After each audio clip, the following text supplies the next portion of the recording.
Sandra joining us now live from Israel is the former Israeli prime minister, currently leading the opposition in the Israeli parliament, Yair Lapid.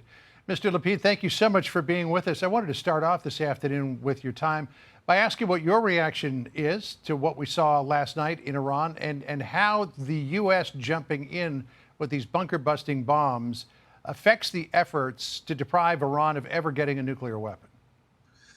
Well, everybody in his right mind should be thrilled and happy. This is a glorious day for the free world.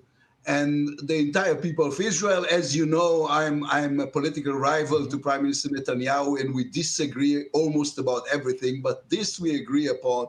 We congratulate President Trump and congratulate the brave American armed forces for doing this. Hopefully, obliterating Iran's nuclear facilities. This is important. This makes you more hopeful about the future of the region and the world in general.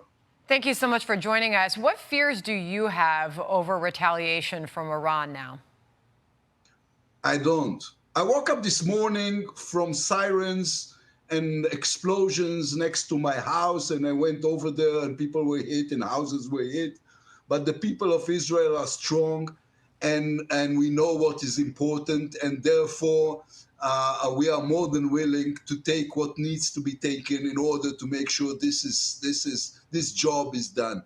We need to get rid of the threat of Iran as a nuclear power. This will throw the entire region into a nuclear arms race. This will throw the entire world.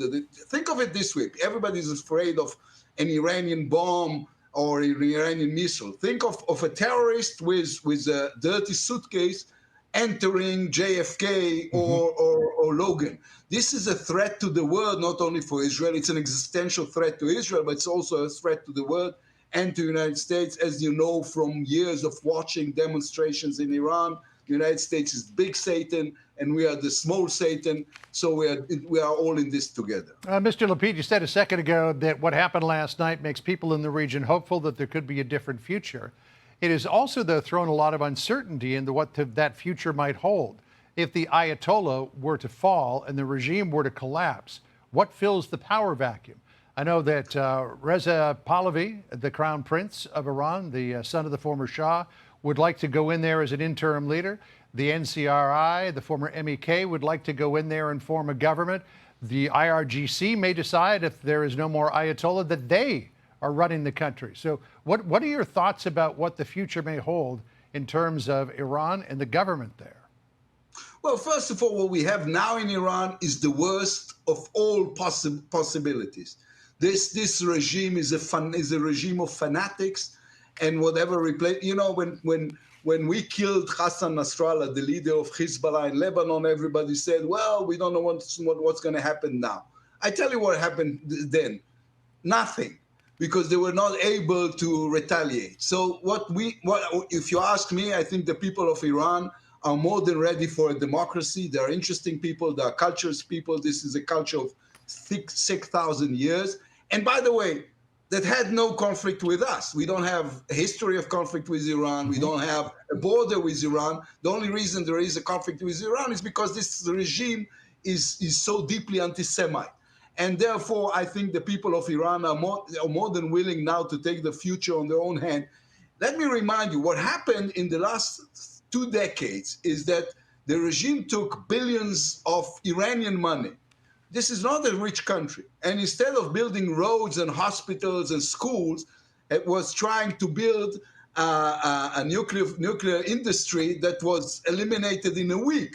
So this is not a really good bargain for the people of Iran, and they can get themselves a better bargain with becoming a democracy. So I'm hopeful for the people of Iran and for the region and for the world in general that this will be what replaced this regime if the regime falls. As you can imagine, sir, there are some members of the United States Congress who are objecting to what happened last night, including Ilhan Omar, and I'd like to get your reaction to that.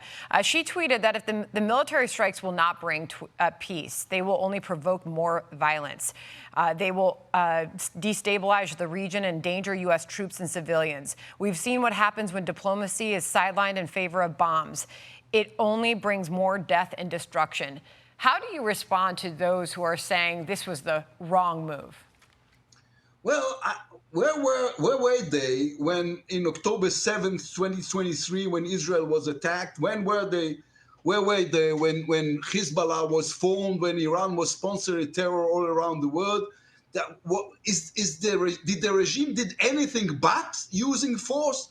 All of a sudden, they are against the use of force. If you are against the use of force, you have to be against the regime in Iran, because this is the regime that brought all the terror into the region and into the world. You know, when the Israeli embassy in Buenos Aires exploded and it was exploded by Iranian terrorists, then we didn't hear nobody saying, well, the use of force is the problem.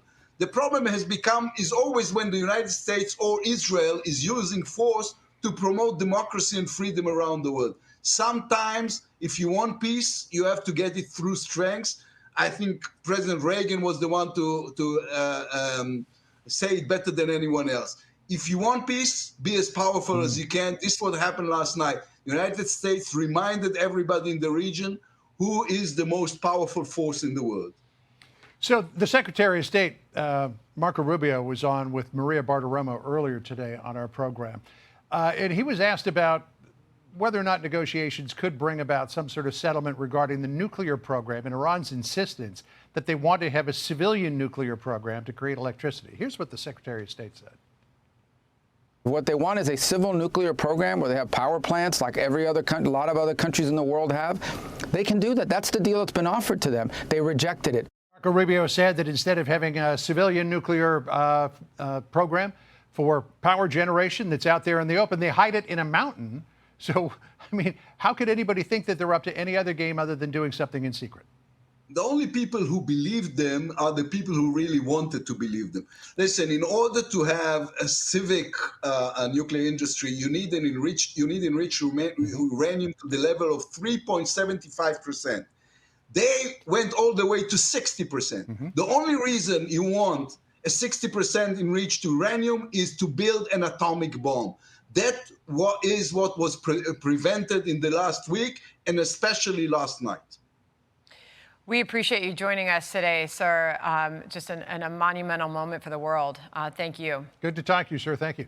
Thank you, and thanks, President Trump and the United States Armed Forces and the United States in general. We are all thankful, and this has been an unbelievable night for everybody. Absolutely. Thank you so much, sir. Thank you. I'm Steve Ducey. I'm Brian Kilmeade. And I'm Ainsley Earhart. And click here to subscribe to the Fox News YouTube page to catch our hottest interviews and most compelling analysis.